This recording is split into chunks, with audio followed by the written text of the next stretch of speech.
Está na hora da entrevista do dia com a Denise Campos de Toledo. E eu converso agora com Marcos Lisboa, que é presidente do INSPER e ex-secretário de Política Econômica. Marcos, boa noite. Boa noite. Bom, Marcos, tem chamado a atenção em relação à economia brasileira a dificuldade de crescimento, né? A gente já está falando isso há alguns meses, no começo do ano tinha aquela previsão mais otimista, o ministro Paulo Guedes disse que a previsão não era dele, né? Apesar que o Ministério da Economia em algum momento trabalhou com números melhores. Onde você vê a maior dificuldade da economia brasileira ter um desempenho melhor? Por que ele não acontece? Olha, primeiro vamos lembrar que não é a primeira vez. Quer dizer, já é o terceiro ano seguido que analistas esperam crescimento aí perto de 3%, pouco menos, pouco mais, e veio o número perto de 1%.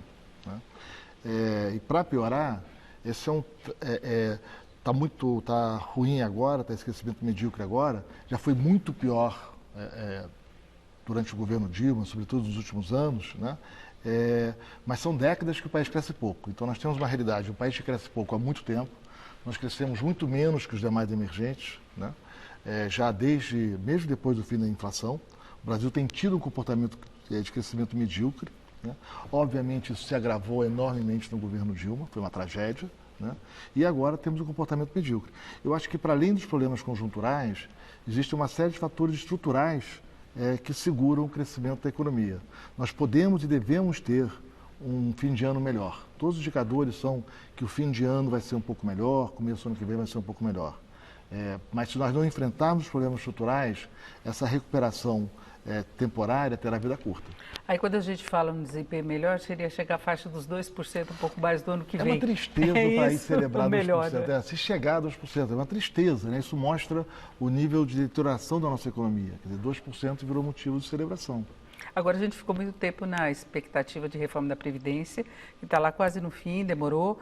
Quais seriam os outros problemas que você acha que deveriam ser atacados com mais urgência? Olha, a Previdência está 20 anos atrasado, né? O Brasil, fomos irresponsáveis, caímos em conto do vigário e não fizemos, tinha que fazer o que o resto do mundo já fez, né? Tudo bem, é da vida. Agora, o problema foi que, sobretudo, o Brasil tem um problema estrutural, mas sobretudo na última década, nós desestruturamos o ambiente de negócio no Brasil. Nosso ambiente de negócio, que já não era bom, hoje é um desastre. A estrutura tributária prejudica o crescimento.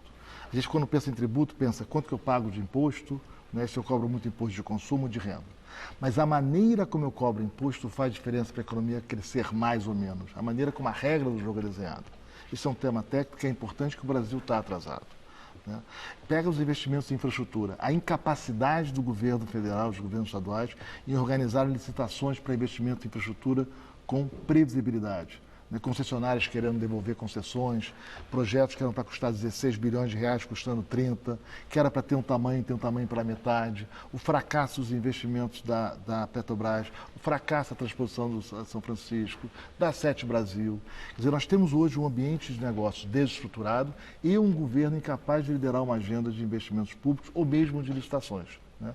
Isso é parte do quadro de um país que cresce pouco e que vai continuar crescendo pouco, a menos que esses problemas sejam enfrentados. A infraestrutura ainda é considerada uma das áreas melhores, que a gente vê essa disposição deles de definir melhor os projetos, até para não esbarrar em questões jurídicas, a gente tem esse problema também, licenciamento ambiental, todos esses fatores acabam levando e a gente tem muita obra parada por falta de previsibilidade, como você colocou. Não, olha, eu vou até dizer o seguinte, não acho que é pior, não, acho que é das piores áreas que o país tem. Tá? Ainda nessa gestão? Feito. Agora, está sendo feito um trabalho admirável pelo ministro Tarcísio de Freitas para tentar superar os problemas. O trabalho é admirável. Eu falava da área de governo. Mas é hercúleo o esforço pela frente. Nós temos agências estruturadas, nós temos falta de previsibilidade das regras do jogo, nós temos o governo incapaz de fazer projetos executivos.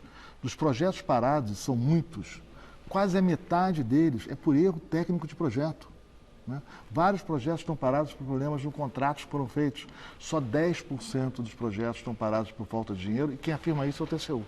Mas a gente entra também naquele problema relacionado à corrupção, que muitos projetos mais antigos estavam relacionados a isso. Acho que se fazia de qualquer forma, até para dar brecha depois para orçamento. Você acha que não chega nesse ponto? Eu acho que é pior do que isso. Acho que é pior. É incompetência mesmo? Nós perdemos a capacidade, aliás, não sei se já tivemos, de fazer projetos executivos.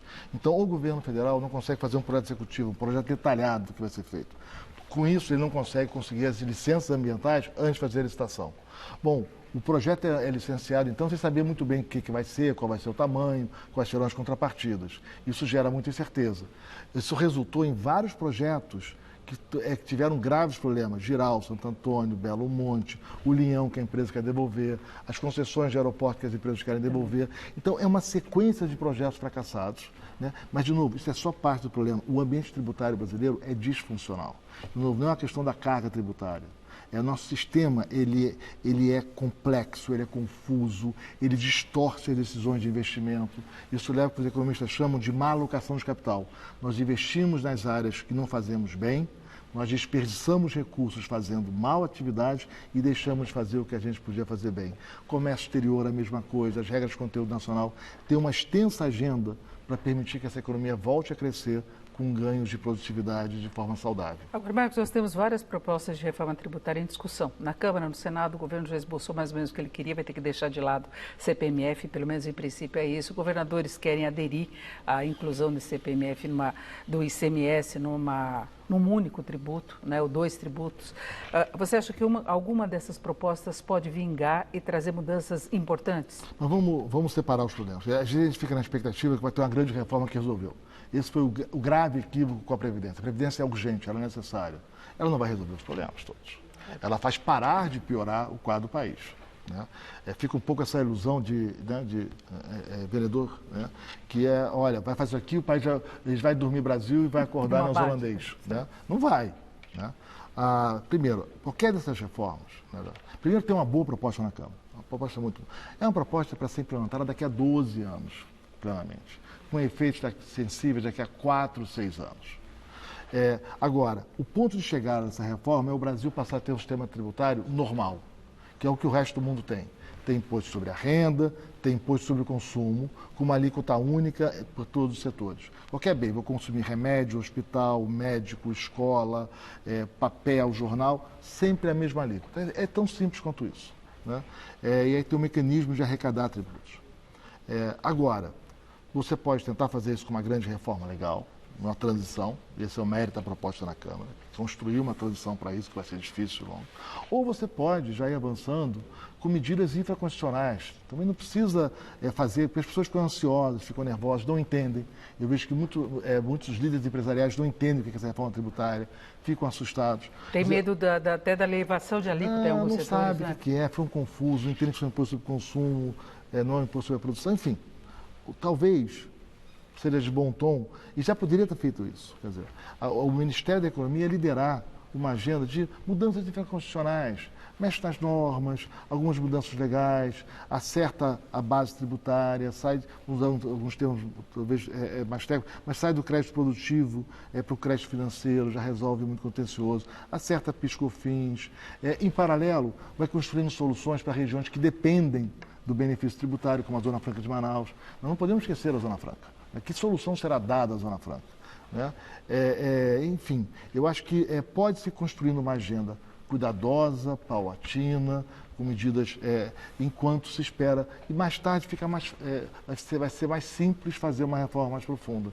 Agora, mas nós falamos da questão ambiental, de licenças e tal, claro que com outro enfoque, mas hoje nós tivemos o pronunciamento do presidente Bolsonaro, uma repercussão no exterior relativamente negativa, especialmente na Europa, que é muito mais focada nessas ações. E a gente já tem visto algumas empresas suspendendo importações do Brasil, fundos de investimento, cobrando um posicionamento mais claro do Brasil, porque eles têm essa preocupação ambiental. Você acha que a gente pode ter algum problema maior de impacto na economia por causa disso? Olha, em primeiro lugar, é comum presidentes do exterior não estarem falando para o exterior, estarem falando para o Brasil, falando para a sua militância, para a sua base de apoio, reforçando as palavras de ordem. Né? Isso é comum no Brasil, é comum nos países latino-americanos, enfim, não é nada de novo. Né? Quer dizer, é até difícil explicar para estrangeiro, aqui no Brasil, outros países, falam assim, calma, não é tão assim, né? As coisas não são assim, está falando para o público interno, né? É porque dá repercussão para o público interno quando está falando lá fora. Né? Mas certamente é um momento de preocupação. O país tem um momento de preocupação. Esse é um tema que domina o mundo. Esse é um tema que domina acordos. Né? É o principal tema, talvez, de um acordo, por exemplo, com a União Europeia. Né? Que foi comemorado, né? Gera ruídos desnecessários. Parece uma coisa quando é outra. Né? E isso tem repercussões, sim, sobre a adesão de investimento. Esse é um tema permanente, e não é de agora, de mais de uma década, dos investidores internacionais, falam assim, olha, eu quero investir num país que cuida do meio ambiente, que cuida da diversidade, que tem boa governança nas suas empresas. Né? Fora isso, eu estou fora. né? Então é preocupante porque um pouco essa ansiedade de agradar o seu público interno, ele pode acabar por criar um ruído desnecessário, né? E isso tornar ainda a vida do Brasil mais difícil. E vamos combinar? A gente não precisa de mais dificuldade. E a gente precisa de capital externo. E aí a gente tem problema de baixo crescimento, essa questão institucional que você colocou, a indefinição de projetos, as idas e vindas, carga tributária. E a gente se cria até uma incerteza maior quando se começa a discutir mudanças que a gente não sabe exatamente de que forma vão ocorrer. Então o Brasil tem várias questões em aberto e precisando atrair capital externo. Eu acho que o capital externo é importante, né? Mas é muito importante nós fazermos o dever de casa. E a questão tributária, mais do que a carga, que é uma outra discussão sobre o gasto público, é a complexidade do sistema e um sistema que induz investimentos em atividades e setores equivocados, né? Quer dizer, o ideal de um sistema tributário é ter uma atividade que é mais produtiva do que outra. É que o tributo não distorça e leve a você a investir na atividade menos rentável. O país fica mais pobre. Nós fazemos isso recorrentemente com o sistema tributário complexo e distorcido que nós temos. E o pior, isso gera um contencioso, né? Uma briga imensa, descomunal entre as receitas e as empresas, né? E isso afasta. Isso, mais que a carga tributária, é o que o investidor estrangeiro não entende. Mas que história é essa? Como vocês não sabem como cobrar imposto? Como é que tem toda essa disputa com a Receita Federal? Como é que a regra muda com tanta frequência, a interpretação da norma? Mas que país é esse que vocês vivem? Isso é o que nós mais ouvimos dos estrangeiros e isso sim tem afugentado o investidor estrangeiro do país. Agora, você conta com a possibilidade de essa agenda do governo conseguir garantir uma estruturação? Olha, eu estou preocupado, porque eu acho que a gente está perdendo tempo com temas laterais, né? E medidas que prometem muito e eu temo que vão entregar pouco, né? Então, já foram algumas aqui, ou anúncios que não param de pé, o peso real, desvincular 1,5 trilhão, é muito anúncio, né? Enquanto a agenda tributária não anda, a agenda de abertura, de fato, não é fazer acordos bilaterais, isso... Sabe, é o governo fazer o seu dever de casa, acertar os ex-tarifários, acertar as tarifas, acertar os tributos, uniformizar as alíquotas, uniformizar as bases. Tem um trabalho técnico que não aparece. O ministro Tarcísio está fazendo isso na sua área. Eu acho que outras áreas do governo podiam fazer isso. O secretário Rogério Marinho está fazendo isso em vários aspectos da regulação do mercado de trabalho, que vão dar frutos muito importantes para o país. No futuro. Mas nós estamos perdendo tempo com bravatas e brigas pequenas lá, que mexem lá com alguns, mas não estamos exercendo esse trabalho. E o pior, tem uma agenda importante que é rever a questão do crescimento dos gastos obrigatórios no Brasil. Quer dizer, os gastos obrigatórios crescem continuamente, estão sufocando os demais gastos, estão levando os estados à penúria. Estados estão atrasando salários. Quer dizer, e se nós não fizermos reformas importantes este ano para controlar o crescimento do gasto obrigatório, nós teremos uma crise fiscal ainda mais severa ano que vem, me preocupa sobretudo estados e municípios. Perfeito, conversamos aqui com Marcos Lisboa, que é presidente do INSPER e ex-secretário de Política Econômica. Marcos, muito obrigada. Obrigado a vocês. Laerte.